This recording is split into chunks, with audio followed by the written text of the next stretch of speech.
Hello everybody, today we are going to talk about conditional statements instructions. Conditional instructions are used to condition, check if something happened. Conditional instructions let us execute, perform some block of instructions only if some requirements are met. Okay, so if the condition is met, which means condition is true, which also means that it is not equal to 0, some block of code will be executed. Otherwise, that code will be omitted, skipped. In programming language, it looks like that. For example, let's write following code. Int a b, and now let's ask our user for the variable a. Now let's ask for variable b. Now let's take it from the input. And now I want to execute some code only if, for example, value of variable a is greater than value of variable b. We don't know what values will be stored in that variables because that values will be assigned by user of our program, right? So that's why it would be nice if we could, for example, check this situation. Okay, so I will use conditional statement, which looks like that. If parentheses, and inside parentheses I will write condition, and condition is just anything that can be as final result 0 or another number. So for example, any expression. So if I write a is greater than b, and after it I will write any instruction that will be executed only if that condition is met. So for example, cout a is greater than b. So we are sure that we can tell our user that a is greater than b because that condition must be met in order to run the instruction here. So now I can compile that guy and I will enter a, for example, as 10 and enter b as 7, and as you can see that instruction is now here on our output. So 10 is greater than b. Okay, so everything was okay. But what when I run in the game, and now I will type, for example, 4, and now I will type, for example, 25. As you can see, that instruction was omitted, was skipped, right? Because a is not greater than b. Well, wasn't greater than b. Now we'll test a few more things, and that thing would slow us a bit, so let's just comment this. Let's comment that things here, and let's do something like that. If 7 is greater than 4, cout something. Okay, and now let's see out here tests. What do I want to tell you now? Look, what if I wanted to execute more than one line of code only if that guy here, if that expression, if that condition is met? Now, as you can see, both of the instruction got executed, and it's okay. But what if I do something like that? 4 is greater than 7. Only that guy will be executed, right? it might be a bit confusing when I write it that way.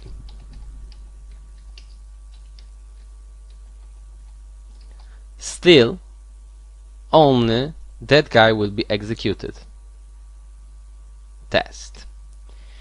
But what if I want to execute that guy only when this condition is met?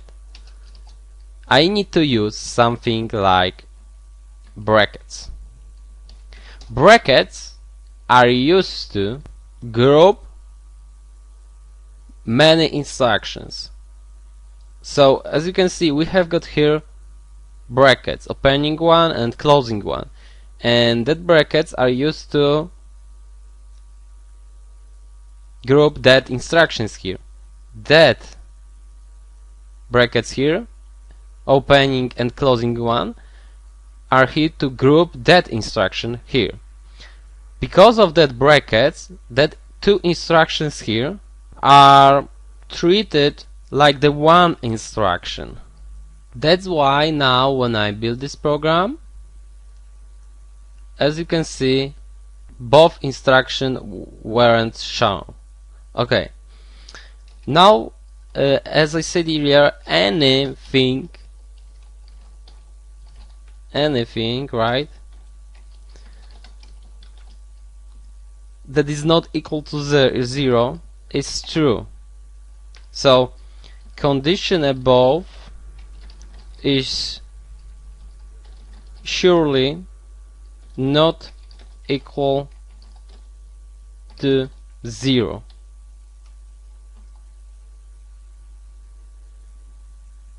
As you can see, this thing, that instruction got executed. Okay, we can use also not only relational operators, but we can use the logical operators. So I can do something like that. If, for example, 7 is lower than 4, or 0 is lower than 10, let's show that thing here, for example, and tell me about that instruction. Will it be executed? Yes, because is 0 lower than 10? Yes, it's lower than 10, and this is alternative, this is disjunction, so we don't need to think about that guy even if it is false. The result of that operation will be 1 anyway, right? If you don't understand it, please repeat the subject about the logical operators. Okay. As you can see, everything is working fine. Now let's maybe make it a bit more confusing. Now I will add, for example, here conjunction, and I will say and 10 is equal to 9. That thing as a result will give us 0. That thing as a result will give us 1. Conjunction is true only if both expressions are true or 1, right? So as you can see, the result, final result is 0, and now when we build it, we cannot see that guy here. Okay, that was some exercises. Now I want to tell you about something very important. Let's comment that thing here now, and let's back to that guy here. We'll assign values by ourselves, for example, like that. And what would happen? Oops. What would happen if I wanted to, for example, do something else when that condition is not met? Then I can do something like that. Else. Add here else and say the condition A is greater than B surely wasn't met. Right? And now, is 100 greater than 10? Of course it's greater than 10. So this instruction is executed, but when I do, for example, that thing, as you can see, the condition A is greater than B surely wasn't met. But we can do other things. For example, I can do something like that. Else if A is lower than B, cout A is lower than B. And now I should change this guy. Condition A is greater than B surely wasn't met, and the condition A lower than B surely wasn't met. That instruction is executed only if all of the conditions weren't met. So right now, as you can see, -4 is lower than is smaller than 10, and that instruction was executed. But if I want to execute that guy, it must be that condition cannot be met and that condition cannot be met. So when will it happen? When the two variables are equal, right? So that instruction is executed only if all of the conditions weren't met. Maybe I should change this thing. That instruction will be executed only if all of the conditions weren't met. Okay. So as you have probably noticed, we don't need to use that else if or else thing. We can use as many else if here as we want to check many other things, right? And that instruction after else will be executed only when all of the conditions aren't met. And we should also know that we can nest, so we can have many conditional statements when we use brackets. We can have nested conditional instructions, for example, that way. Now I can, for example, check if A is lower than, for example, 10,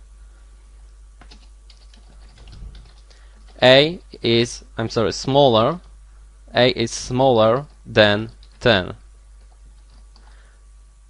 Now, when we build it, as you can see that variables are equal, but I can do, for example, something like that, and now we will execute that guy here. 10 is smaller than 20, but this thing wasn't executed because A is equal to 10. It is not smaller than 10. Now when I do something like that, as you can see, everything is working fine. So we can nest our conditional statements. Okay, so since today we can decide what we want to execute. And that's all in this lesson. Thank you very much. Hello everybody, today we are going to talk about switch. Switch is used to, as the name suggests, to switch between cases due to the value of variable. So let's create a variable, let's name it x, and let's assign value to that variable 50, and now let's create a conditional statement switch, which looks like that. Switch to parentheses, and now inside parentheses we can place variable, which value will be switched between cases that we will soon create. So let's type here x, and now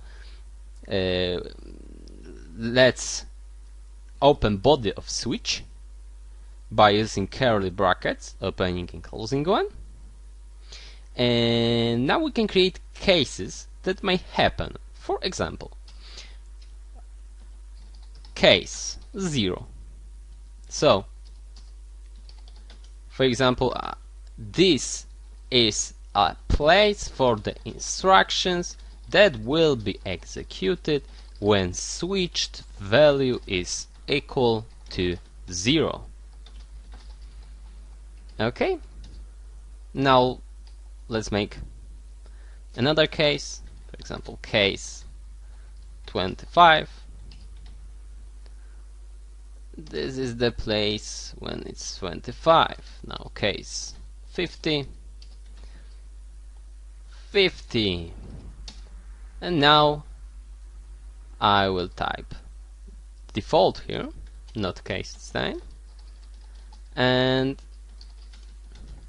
this is a place for the instructions that will be executed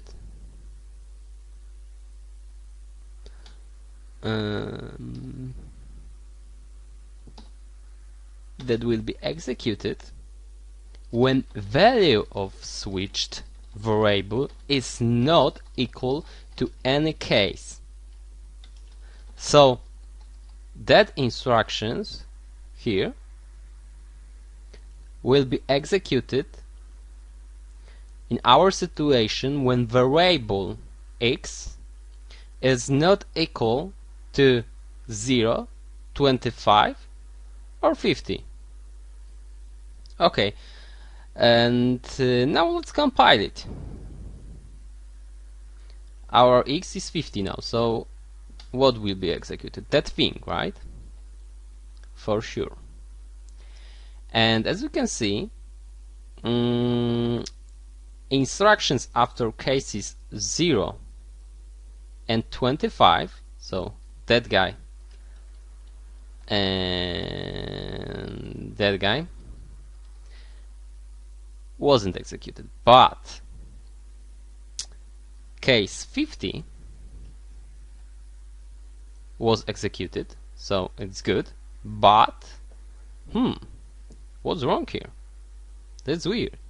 Instructions after default also got executed, so that guy here got executed.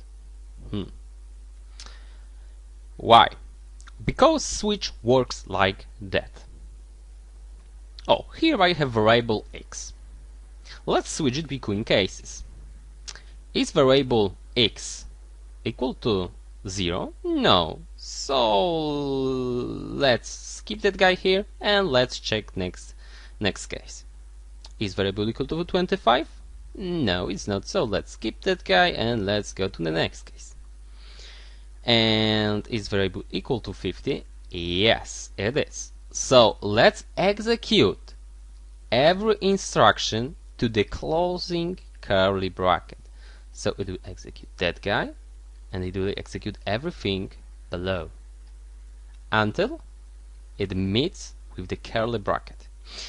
But it will also stop the execution if our compiler meet something what is called break instruction. What is break instruction? It looks like that. Now, as you can see, only that instruction here got executed as we wanted. What will happen when I assign to the x variable, for example, 0? As you can see, that guy, and that guy got executed. And that thing sometimes is useful. Sometimes we want something like that because, for example, that instructions are good for all of that values. But in our situation it's not good, and in most of the situation it's not good. And then we should add something like break here every time. And now, as you can see, everything works fine. When we type something what is not in that case, for example 4, only instruction after default got executed, right? So everything works fine. Now I'd like to also add that we can use only integer and character variable types here to the switch, for the switch. Why? And well, let's think about it. If we could use, for example, the double type. I told you that double has got something like precision. So, for example, I have two variables, double like that and that one. And now I will do something like that, and here I will do something like that. And probably that variable is still equal to that variable, but in reality it's not true. But well, that's how it works. There is precision, and we are losing precision after some digits. That's why it would be hard to compare double digits, right?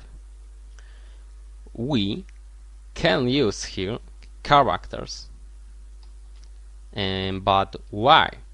Well, look, we have got something like ASCII table. In reality, every character is not a character. It is number assigned to character. As you can see, for example, here A is assigned to 97, B is assigned to 98, D is assigned to 100. So when I do something like character X and I will assign value 100 here, and now I will do something like, for example, that thing, that instruction should be executed. Let's see, and at the end we have 0 here, right? So that instruction will be executed. Let's check it out. As you can see, that instruction got executed well, because D is really 100. Okay, but when I do, for example, here A, so 97, as you can see, on the default option got executed. Well, instructions after the default got executed, right? Okay, and what about when I do something like that? That guy should be executed, right? And we can't use string here. Strings cannot be used in switch statement because it is a bit connected with pointers. I don't want to go into details right now, but believe me, we can use strings. So we can use only integer and character, because characters are really integers that are assigned to characters, and that's how it works. Okay, that's all. Thank you very much. Hello everybody, today we are going to talk about conditional operator. Imagine a situation like that. We have two variables, int a, and I will assign to that variable value 10, int b 20, and now imagine that I want to have string, which I will call message, and that message will have value that will depend on values of that variables. For example, I want to say here, hey, A is greater than B. So I have to change that variable now to 30, right? And that thing is true. Now I can, for example, send it to the output, right? And everything is right now fine. But of course that variables can come here not from us, but they can come here, for example, from our user of our program, right? And then, for example, that might change to 10, and now that thing is not true. So we could try something like that. If A is greater than B, then assign to message A is greater than B. Otherwise, do something like that. But we could also try to use, because it's a good idea here, something what is called conditional operator. It looks like that. Let's do it in the comment. First, we are making condition, and then after question mark, we are going to write something what will happen, what will be assigned to that guy, for example, here, if that condition is true. So instruction that will be executed if condition is true, and after the colon if condition is not true, right? So when I do something like that, for example, if A is greater than B, then please assign to message the thing that is here. So A is greater than B. Else A is greater or lower or equals B, right? Now, as you can see, now when we build it, A is lower or it is equal to B. When I do something like that, as you can see, now everything is working fine, right? And that variables, of course, can come from our users. That's one of the use for that variables, but for that operator, conditional operator. But we can do also something like that. For example, when 7 is greater than 4, then please I want to have here 7. If not, then please I want to have here 4. And I want to add to that thing here, for example, 10, right? Plus 10. And now 7 is of course greater than 4, then I will have here 7 from that thing, and 7 plus 10 is 17. But of course it is more useful when we do something like that. So for example, I want to create a program that will add to the higher number 10. So I'm here checking which one is higher, which one is bigger, right? And the one that is bigger will be used in that operation. So now it's 60, right? 50 plus 10. When I do something like that, so it will be 20 is now greater than this number. So I build it. As you can see, 20 plus 10 is 30. That's two good examples where we can use the conditional operator. Okay, that's all in that lesson. Thank you very much. Hello everybody. Today we are going to train what we have already learned. So we are going to create a calculator. Very simple one. It will be able to add, to subtract, to multiply and divide two numbers. Okay, and let's create two variables that will store our numbers, right? So double variable number 1 and variable number 2. And now let's ask for variable number 1, user of our program. So enter first number. Let's ask for the second number also, and let's take it from the input like that. Now we can run it, and as you can see, we can type first and second number. Okay. And let's ask our user of our program what does he want to do now. So, for example, what do you want to do with the numbers? And for example, you can add them, you can subtract them, you can also multiply them and divide. And let's make end line after each guy here, so it will be easier for us to read. And now, as you can see, it looks like that. 5, for example, 10. And now, what do you want to do with that numbers? And he's asking for one of that character. So we need to store a character somewhere. So let's create character, and let's call it decision.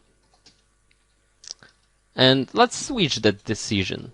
So let's create something like that. And in case our decision is plus, let's send to the output that variable number 1 plus variable number 2 is equal to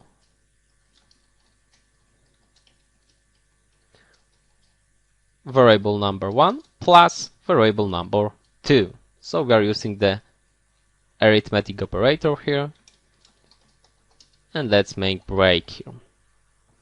Of course, we need to also add default operation. So if somebody make here's something wrong, so let's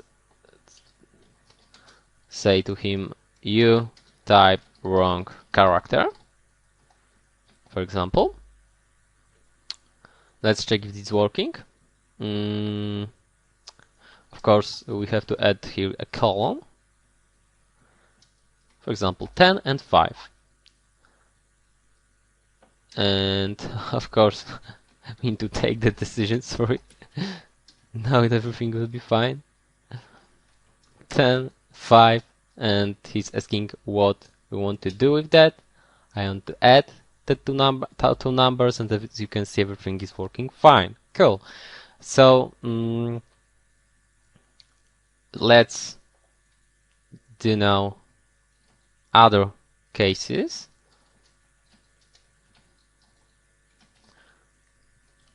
Minus, multiplying, dividing, and let's change here all the things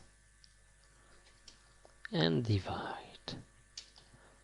Of course, we can't divide by 0, so when we do something like that, 10, now 0, and I would say I want to divide, as you can see, we can't do it. So we should do something like that here. If number 2 that we are sending here, so if variable number 2 is not equal to 0, then we can easily divide the numbers, but otherwise we will send that you can't divide by 0. So now, as you can see, when we do something like, for example, 10 and 0, and now I want to divide, you can divide by 0. It's wrong, okay? And we can also do something like that. If variable 2, so if value in var2 is not equal to 0, that instruction will be executed. You should notice that I told you that condition is true, always true, if the number here, right, if the number here is anything but 0. It can't be 0 only. So now when somebody type here, for example, var2 10, so if 10 is true, so we can divide that thing. But if variable 2 is of course 0, we can't do that. But let's change, for example, something like that. And as you can see, everything is working fine. So let's comment that. It's the same, right? That notation is the same as that one. Okay. Now I will teach you something like that. System clear screen. That thing is going to clear our console output. Let's check it out. Now when I, for example, type here 10, then 5, and I will subtract the things, as you can see, everything got cleared. But of course, everything after the clear screen, so the things here aren't cleared. They are going to be outputted a bit later. Okay.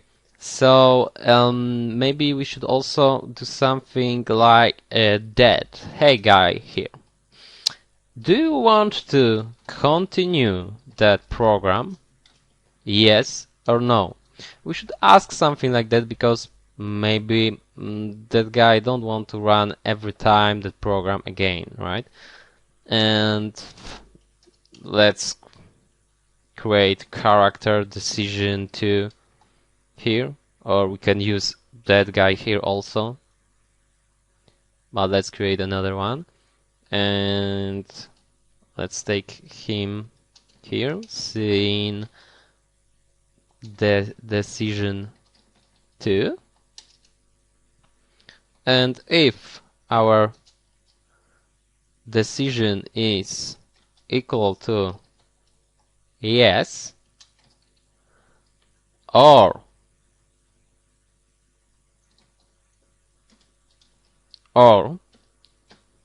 it is equal to yes, the capital yes, right? Because somebody can type y in lowercase, or somebody can do it in uppercase, so we have to check both cases. And if yes, we will use something what is called go to, and don't use it. I'm using it only because we don't know something like loops. We will we will discover them in other lessons, so don't worry. I'm just going to show you that thing now because we have to use it. Otherwise we wouldn't be able to do it. So go to beginning, for example. Now when I do something like that, I can create beginning, for example, here. And now when somebody type y or y in uppercase, our program will start again from that place because of that thing, because we are saying go to beginning. Okay, so let's check it out. Sorry, of course, we are having here a character, so we should do the thing like that. Compare. Now let's try it. Enter 10 and 5, and now I will, for example, multiply the things. And do you want to continue that program? And I will say yes, I want to do it. And now, as you can see, we are again asked enter the first number, enter the second number, and other things like that. So 10, 5, and divide now. And no, I don't want to continue that program. And as you can see, execution of the program is stopped when I type no or anything else. We can also clear the screen here. so it will be easier to read. Maybe also we'll add the end line here. Let's check it out. 10, 5, and subtract. Yes, I want to try that thing again. 5, 10, and multiply. And okay, that's all. Okay, so now let's check what is really happening here. What is our compiler doing from the total beginning, everything. It will be good training for us. Let's remind everything. Okay, so compiler is like, hey, I have to include the IO stream library here. And because of that, I'm going to be able to use many things like cout, cin, and some other things that we don't know right now. And let's use the namespace std so I don't need to every time type something like that. Okay, now I know that I have to run our program from the main function. Here I have to reserve the space in memory for two variables, variable 1, variable 2. And here I know, oh, I have got the label here, so it might be used. It doesn't need to, but it might be used. Here I have to clear screen instantly. Well, there was nothing on screen, so I don't have anything to clear right now, but okay. Now I'm going to send to the output, enter the first number, and add at the end the enter. And I'm going to wait for that number from the input from our user, right? And he's waiting for that. Now our user is doing something, so he's typing something on the keyboard, for example 5. He's asking for another number.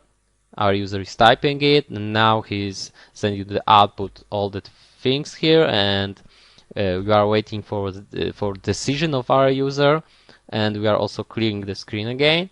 And now we are switching that value of our decision, and in case it is the plus, we are sending to the output variable number 1 is